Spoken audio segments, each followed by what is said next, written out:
So మనము ఈరోజు కిచిడి చేయబోతున్నాం అనమాట. అంటే సింపుల్గానే. సో దానికి ఫస్ట్ నేను ఒక కడాయి తీసుకొని దాంట్లో కొంచెం ఆయిల్ యాడ్ చేసుకున్నా. ఆయిల్ యాడ్ చేసుకున్న తర్వాత బిర్యానీ ఆకు ఉంటుంది కదా, బిర్యానీ ఆకు, జీలకర్ర, పోపు దినుసులు అన్నీ వేసుకొని ఆ తర్వాత మిగిలిన ప్రాసెస్ కంటిన్యూ చేద్దాం. సో ఇక్కడ ఫస్ట్ బిర్యానీ ఆకు వేసుకున్నాం.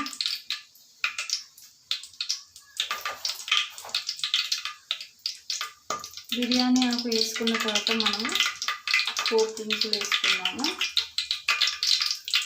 దానికి కొంచెం జీలకర్ర, కొన్ని ఆవాలు,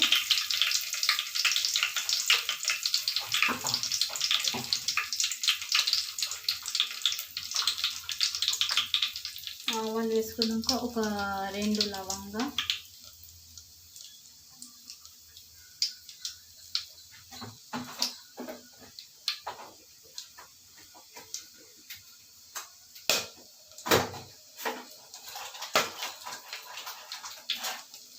రెండు లవంగాలు అండ్ 2 ఇలాచీలు,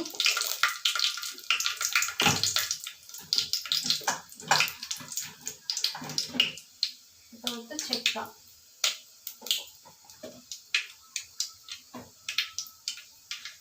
లవంగా ఇలాచీ వేసుకున్నాం కదా.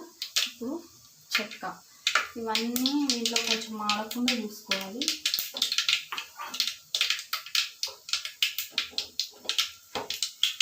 ఇవన్నీ వేసుకున్నాం కదా.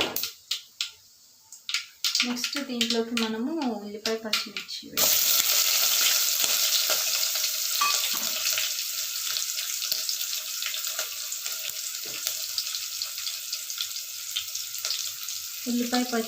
వేసుకున్న తర్వాత సర్వ్ చేసుకోవాలి.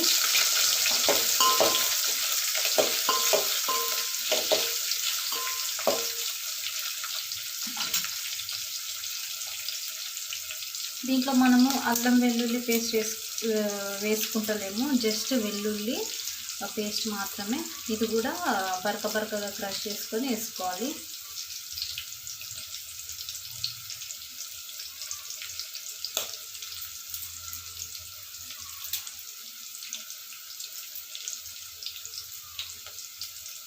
ఈ కిచిడి కూడా చాలా టేస్టీగా ఉంటుందండి, మీరు కూడా ట్రై చేయొచ్చు.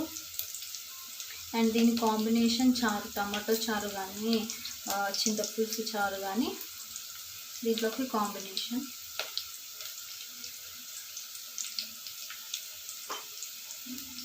చారు చేసుకొని లేదంటే సాంబార్ కూడా బాగానే ఉంటుంది. అండ్ కొంతమంది పల్లి చట్నీ ఉంటుంది కదా, దాంతో కూడా తీసుకుంటారు, కాకపోతే నాకు అట్లా నచ్చదు.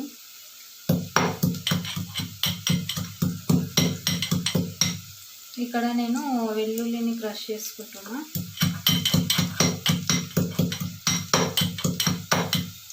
సో బరకగానే చేసుకున్నా నేను. సో ఇప్పుడు ఈ వెల్లుల్లి ఉంది కదా, దీంట్లో యాడ్ చేద్దాం.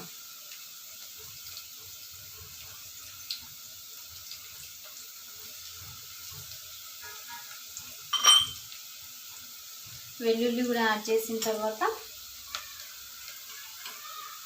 మనం మళ్ళీ ఒకసారి మిక్సీ చేద్దాం.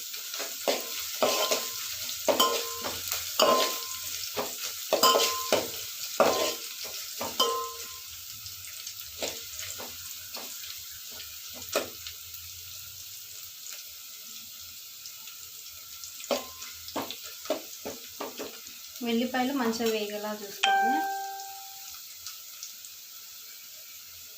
సో ఇప్పుడు నేను ఇక్కడ ఏమేమి కలిపి ఉంచుకున్నానంటే రైస్ 2 కప్స్ రైస్లో 1 కప్పు ఇది పెసరపప్పు, శనగపప్పు, ఇంకా మైసూర్ పప్పుని ఏమంటారు, ఎర్రపప్పు, మేము మైసూర్ పప్పు అంటాం. సో ఆ 3 పప్పులో 1 కప్పు అండ్ రైస్ 2 కప్స్ తీసుకున్నాను నేను. ఈక్వల్ క్వాంటిటీస్లో కూడా తీసుకోవచ్చు. అండ్ దీంతోపాటు నేను అడిషనల్గా దాంట్లోకి ఏమేమి యాడ్ చేస్తానంటే మిల్ మేకర్ ఉంటాయి కదా, సోయా చంక్స్, ఇంకా ఫ్రోజన్ మటన్ కూడా యాడ్ చేస్తాను నేను.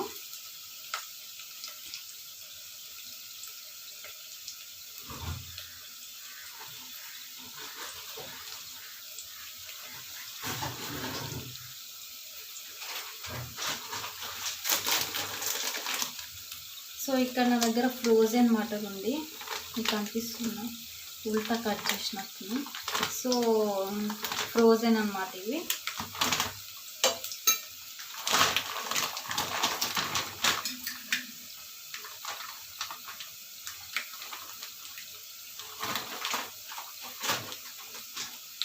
సో నెక్స్ట్ మనం దీంట్లోకి మటన్ యాడ్ చేసుకుంటాము.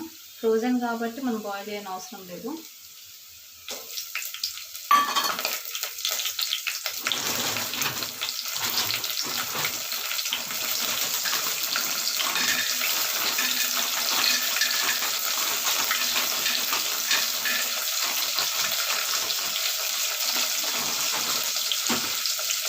అండ్ దీనిలోకి మనము ఈ మిరపకాయలు ఉంటాయి కదా, వీటిని యాడ్ చేస్తాం.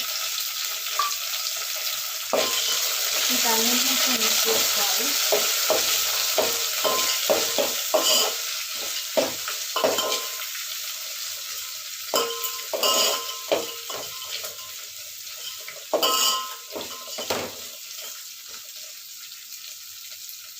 సో వీటిని మిక్స్ చేసుకున్నాం కదా, వీటిలో పసుపు ఉప్పు కూడా యాడ్ చేసుకోవాలి.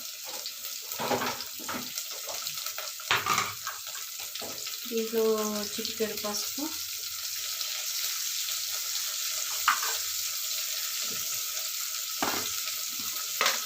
అండ్ ఉప్పు.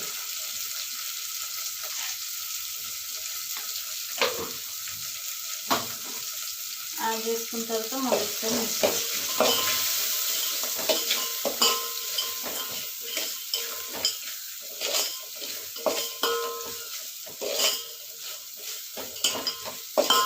ఈ పచ్చి వాసన వీటి పోయేంత వరకు మనం కలుపుకోవాలి.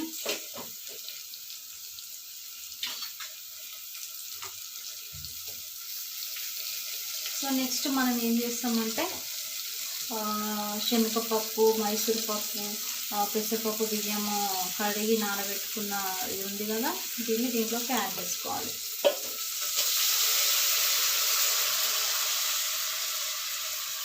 ముందుగా ఓన్లీ వాటర్ పడకుండా రైస్ ఈ పప్పు పడేలా చూసుకోవాలి, ఎందుకంటే వాటిని మనం కొంచెంసేపు ఆయిల్లో ఫ్రై చేస్తాం.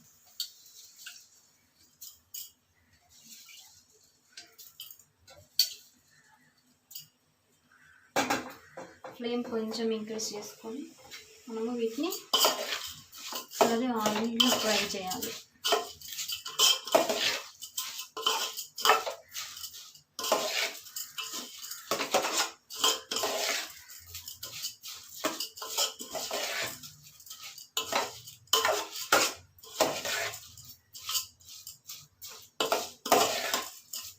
ఒక 1 minute ఇట్లా ఆయిల్లో ఫ్రై చేసుకోవాలి, ఎందుకంటే అవి కొంచెం ఒక మంచి స్మెల్ వస్తుంది అన్నమాట, మంచి అరోమా ఇస్తుంది రైస్కి.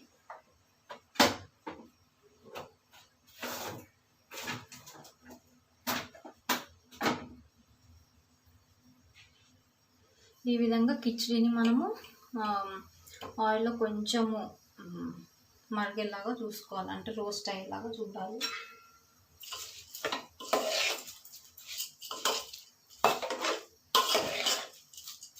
ఈ పప్పులో ఉండే పచ్చిదనము, రైస్లో ఉండే పచ్చి వాసన అనేది పోతుందన్నమాట.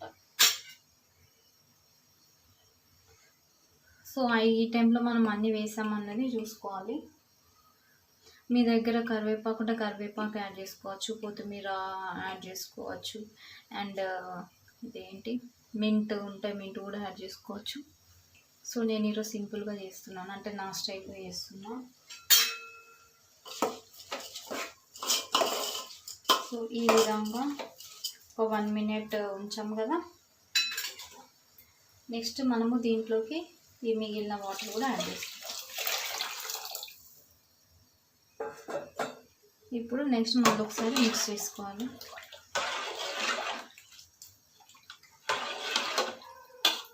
వాటర్ లెవెల్ చూసుకోండి. నేనైతే ఇట్లనే చూస్తే, ఇది చిన్నప్పుడు నేర్చుకున్నాను నేను మా అమ్మ దగ్గర.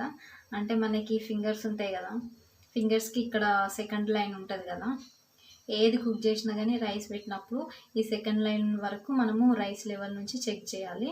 సో ఇది కరెక్ట్ మెజర్మెంట్ అనమాట. అంటే కొందరికి మెజర్మెంట్స్ తెలియని వాళ్ళు ఉంటారు కదా, బిగినర్స్, వాళ్ళకి ఇది మంచి ఉపయోగపడుతుంది. తర్వాత వాళ్ళ టేస్ట్కి తగ్గట్టు సెట్ చేసుకోవచ్చు వాటర్. సో ఇక్కడ సెకండ్ ఫింగర్ అంటే ఇప్పుడు నాకు ఇంకొన్ని వాటర్ పడతాయి. సో ఇంకొన్ని వాటర్ యాడ్ చేసుకుంటాను.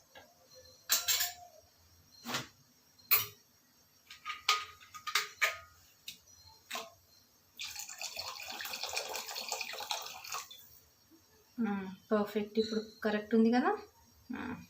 కిచిడి కాబట్టి కొంచెం తక్కువ ఉన్నా పర్వాలేదు. మొత్తం మెత్తగా తింటారు కదా కొందరు, అలాంటి వాళ్ళు కొంచెం ఎక్కువనే వాటర్ యాడ్ చేసుకోవాలి. సో ఇప్పుడు వాటర్ లెవెల్ కూడా కరెక్ట్గా సరిపోయింది. ఇప్పుడు నెక్స్ట్ మనము సాల్ట్ చెక్ చేసుకోవాలి. సాల్ట్ నెక్స్ట్ మనం చేసే చారులో దాంట్లో వేసుకుంటాం కాబట్టి దీంట్లో కొంచెం తక్కువనే వేసుకోవాలి. పర్ఫెక్ట్గా తయారైంది. ఇప్పుడు మూత పెట్టి దీన్ని ఉడికించుకోవాలి. మనం దీన్ని కుక్కర్లో కూడా చేసుకోవచ్చు, కాకపోతే నాకు నచ్చదు కుక్కర్లో. కొంచెం కిచిడియే కానీ కిచిడిలాగా అయిపోతుంది మొత్తం మెత్తగా, కాబట్టి నాకు అట్లా నచ్చదు. నాకు పలుకు ఉంటేనే ఇష్టం రైస్. మా హస్బెండ్ కూడా అట్లనే ఇష్టము. సో ఇప్పుడు ఆయుష్కి నేను ఈ రైస్ చేసి పొద్దున పప్పన్నం పెట్టినాను నేను. అండ్ ఇది అయిన తర్వాత కూడా దీంట్లోంచి మధ్యలో కొంచెం తీసి మెత్తగా పిసికి దాంట్లో నెయ్యి యాడ్ చేసి చారు యాడ్ చేసిన తర్వాత ఆయుష్కి తినిపిస్తాను.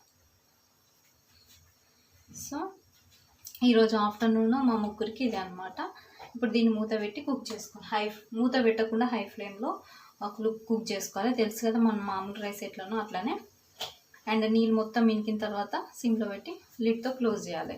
సో ఈరోజు మా లంచ్ ఇది. దీంతో పాటు చారు, మామూలు చింతపులుసు చారే, అండ్ దాంట్లోకి అప్పడాలు, నాకు ఇష్టమైన అప్పడాలు.